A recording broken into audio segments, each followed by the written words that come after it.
General Petraeus, again, news reports said that Prime Minister Maliki only informed you shortly before the operation. Is that correct in Basra? It is, Senator. We had a heads up on a Friday night meeting where we, in fact, were planning to resource operations in Basra on a longer-term basis.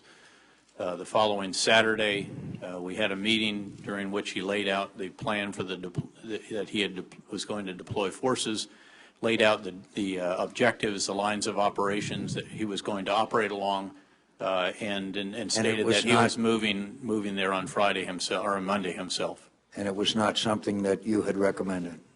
It was not something I recommended, no, sir. News reports indicate that over 1,000 Iraqi army and police deserted or underperformed during that operation. This was 4 months after Basra achieved provincial Iraqi control, meaning that all provincial security had been transferred to Iraqi security forces.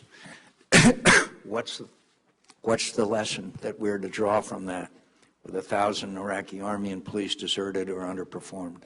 Well, one lesson, Senator, is that relatively new forces, what happened was in one case a brigade that literally had just come out of unit set fielding was pressed into operation. The other lesson is a recurring one, and that is the difficulty of local police operating in areas where there is serious intimidation of themselves and of their families. Suffice to say, it was a disappointment.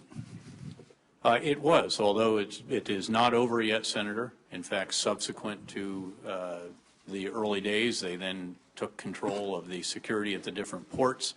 They continued to carry out targeted raids. The operation is still very much ongoing, and it is by no means over.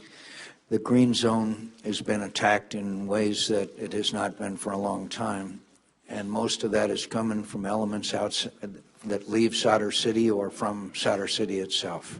Is that correct? That's correct, Senator. And what are we going to do about that? Well, we have already taken control of the area that was the principal launching point for a number of the 107 millimeter rockets into Baghdad and have secured that area.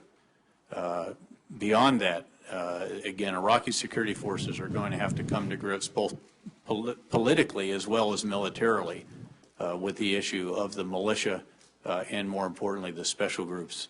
What do you make of Sadr's declaration of a, quote, ceasefire? Well, as with the ceasefire that was proclaimed in the wake of the militia violence in Karbala in August of last year, it is both to avoid further damage to the image of the Sadr movement, which of course is supposed to care for the downtrodden and has a heavy, obviously is a religiously inspired movement, but which has been hijacked in some cases by militias, and in fact other elements have used it to cloak their activities as well. If I could, Senator, also point out that along with the operations in Basra, there were operations in a number of other provinces in southern Iraq, all precipitated by this outbreak in militia violence. In Karbala, Najaf, Qadisiyah, Hilla, Wasit, Dikar, and Mithana, the Iraqi security forces actually did well, in some cases did very well, and maintained security. The same is true in Baghdad, although again, even there, the performance was uneven in some cases. There are numerous threats to security in Iraq and the future of Iraq. Do you still view al-Qaeda in Iraq as a major threat? It is still a major threat, though it is certainly not as major a threat as it was, say, 15 months ago. Certainly not an obscure sect of the Shiites all over, or Sunnis or anybody else. And al-Qaeda continues to try to assert themselves in Mosul. Is that correct?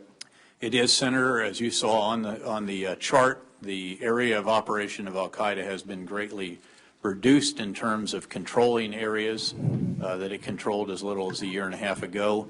But clearly, Mosul and Nainawa province are areas that al-Qaeda is very much trying to hold on to. All roads lead through the traditional capital of the north. They continue to be a significant threat. They do. Yes, sir. Ambassador Crocker, in your statement, you talked about a long-term relationship with Iraq, such as a security arrangement, diplomatic, etc., economic. that we have with some 80 countries. You envision this after we succeed in this conflict, is that correct? Or would you talk a little bit about that, elaborate a little more? Yes, sir. I would actually envision it as helping us to succeed in the conflict.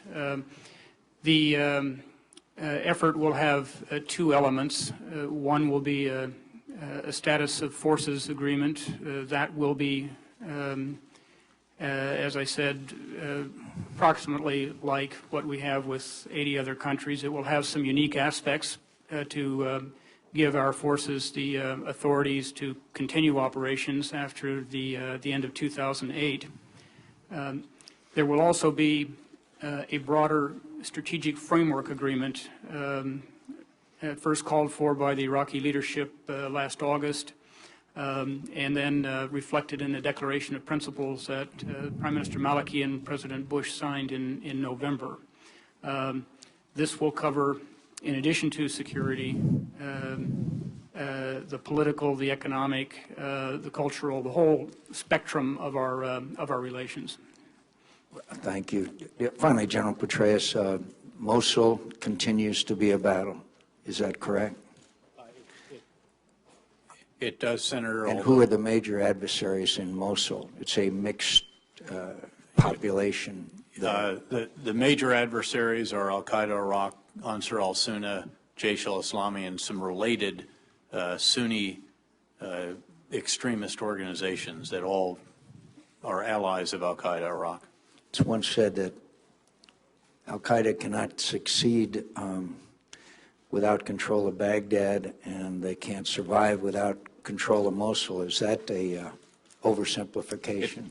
A little bit, but not completely, sir. Again, it would be a significant blow to Al-Qaeda, and in fact, the degree to which they're fighting reflects how much they want to retain the amount of presence that they do have in the greater Mosul area.